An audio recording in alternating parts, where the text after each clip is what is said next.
primeiramente pela oportunidade de poder estar no meio desse redil.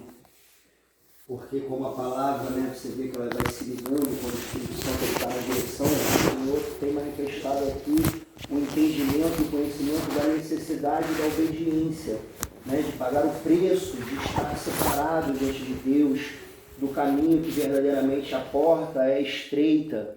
Né? No versículo a gente pode reparar que a passagem ela fala sobre a porta e sobre um caminho. Então, além de você entrar pela porta, de você atravessar ali, dar o start, iniciar a sua vida com Cristo, você tem que permanecer no caminho.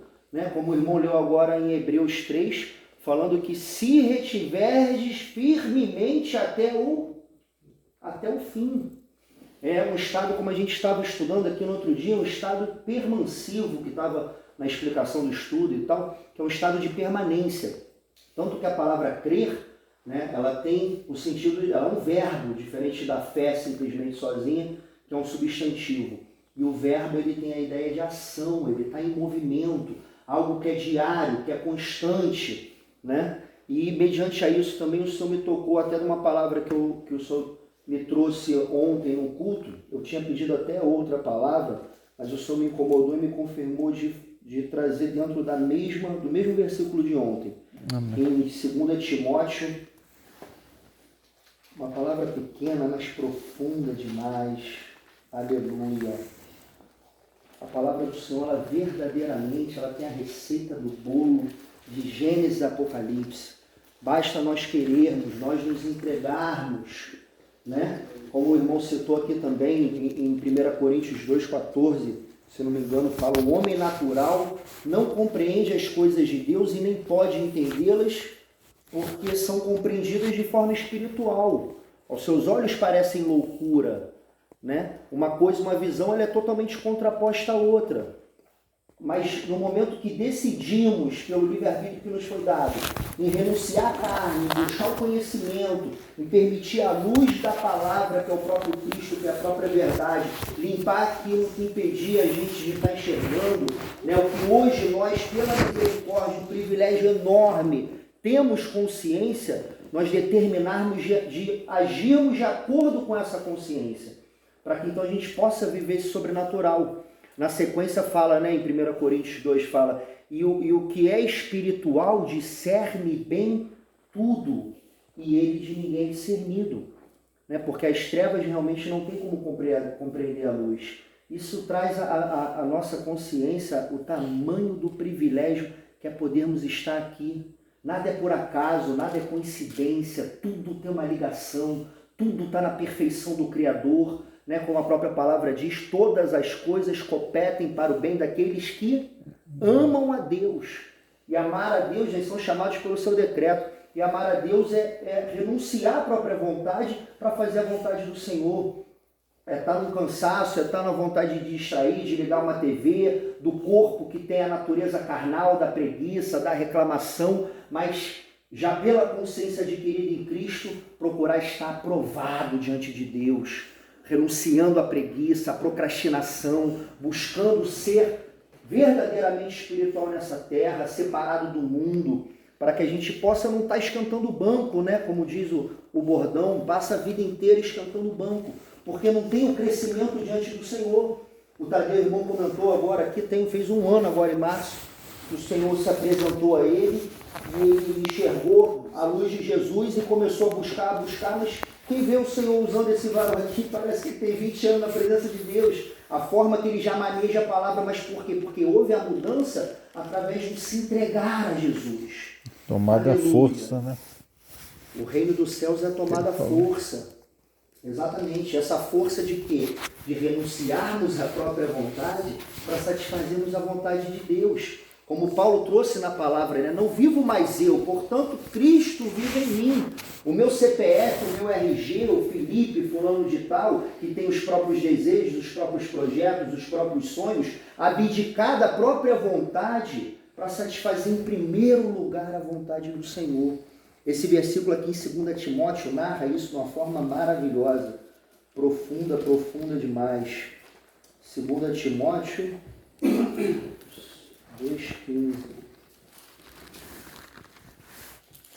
Aleluia, louvado seja o nome do Senhor Jesus. A palavra que o Senhor trouxe ontem também através do irmão René lá em Ezequiel, né? Esforça-te e tem de bom ânimo. Josué, esforça-te e tem de bom ânimo. Que possamos nos esforçar a cada dia, irmãos, para estarmos nos reunindo na presença de Deus, na qual o Senhor se agrada, para estarmos buscando Ele verdadeiramente, entregando as primícias. Primícias é o primeiro pensamento. Na hora que você acorda, em vez de pegar o celular para ver uma mensagem, ou para já abrir a boca com uma murmuração, entregar o primeiro pensamento, o primeiro sentimento ao Senhor. Aleluia. E então nos encaixarmos na presença de varão aprovado, como diz a passagem, 2 Timóteo capítulo 2, versículo 15. Procura apresentar-te a Deus aprovado. Aleluia. Como obreiro que não tem do que se envergonhar e que maneja bem a palavra da verdade. Sabemos que o tripé espiritual é a palavra, o jejum e a oração. Não é à toa que a palavra ela prefigura diversas passagens falando sobre a guerra, a batalha espiritual. Em Efésios 6, que deixa claro, o Senhor narrando através de Paulo, que a batalha não é contra a carne e contra o espírito. Porque na verdade tudo é espiritual. Estamos presos aqui nessa matéria, mas a única coisa que existe é o espírito. Tudo tem a procedência espiritual. Aleluia. Então que possamos andar em espírito. O que significa aqui dentro da palavra? Procura apresentar-te a Deus aprovado. Quando que vamos nos testificar a nós mesmos, nós nos analisando a cada um? Porque podemos enganar, até nós mesmos, não se engana, na verdade, enganar o próximo, mas a Deus não tem como. E uma frase também que me mexe muito com a minha cabeça, que diz, depois que a gente vê, não tem como desver, não tem mais como apagar isso da memória.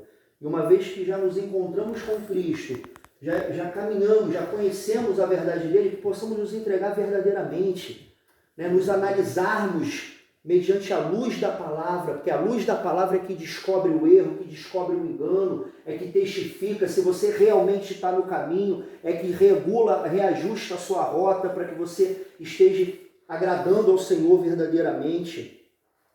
Então, estar aprovado é estar dentro dessa obediência, pagando o preço. Está aprovado quando o teu coração se banhar do desejo ardente de buscar os tesouros de Deus, como o Senhor usou o irmão para falar, fazer essa metáfora. Realmente, qualquer um, se tivesse um tesouro enterrado, tem um tesouro enterrado aqui, ia virar dias e dias procurando, cavando, e as coisas do alto, né? O Senhor pergunta para nós nessa hora, onde está o teu coração? Aonde verdadeiramente está o teu coração? Aonde tem andado os teus pensamentos? Aonde tem andado os teus sentimentos?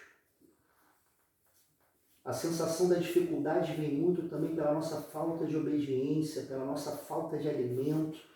Porque, como o versículo que o Senhor tem falado muito comigo, Provérbios 24, se não me engano, 10, fala, se te mostrares frouxo no dia da angústia, a tua força será pequena. E o se mostrar frouxo é uma posição de quem não está aprovado diante de Deus.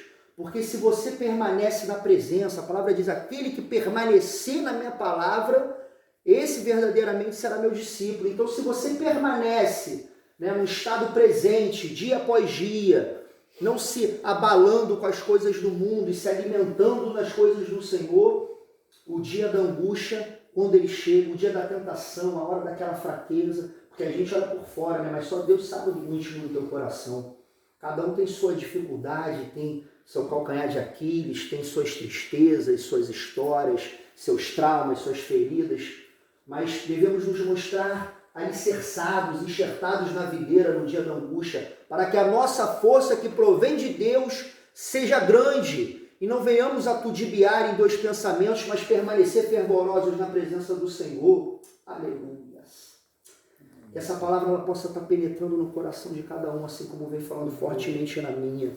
Que possamos pedir ao Senhor, desejosos de um coração quebrantado, que é um coração aprovado diante do Senhor, um coração que se humilha no sentido da palavra bíblica de dependência, de procurar ser dependente, assim como uma criança não bota uma roupa, não come, não se alimenta, se não tiver o Pai do lado, que assim tenha que ser as nossas decisões.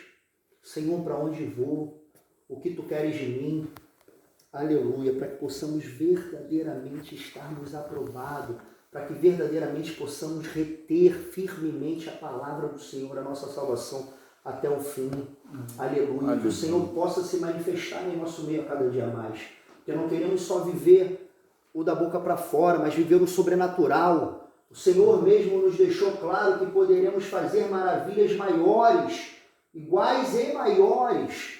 E muitas das vezes olhamos para nós mesmos e não vemos potencial para isso tudo, mas quem trabalha é o Espírito Santo, na medida que nos colocamos como aprovado na presença dele, manejando a palavra, que é a espada, para que possamos caminhar nessa batalha de forma correta diante do Senhor. Aleluia. Para que quando vier a aprovação não tenhamos do que nos envergonhar, mas a nossa consciência tranquila diante de Deus, dentro dos nossos erros e defeitos que cada um de nós temos, com certeza, mas aptos ali diante do Senhor, com as vestes brancas, aleluia, nos regozijando, tendo prazer extremo, aleluia, em pagar o preço diante de Deus. Eu agradeço a rica oportunidade em nome de Jesus. Aleluia. Aleluia. Deus abençoe. Aleluia, Jesus, louvado seja teu nome.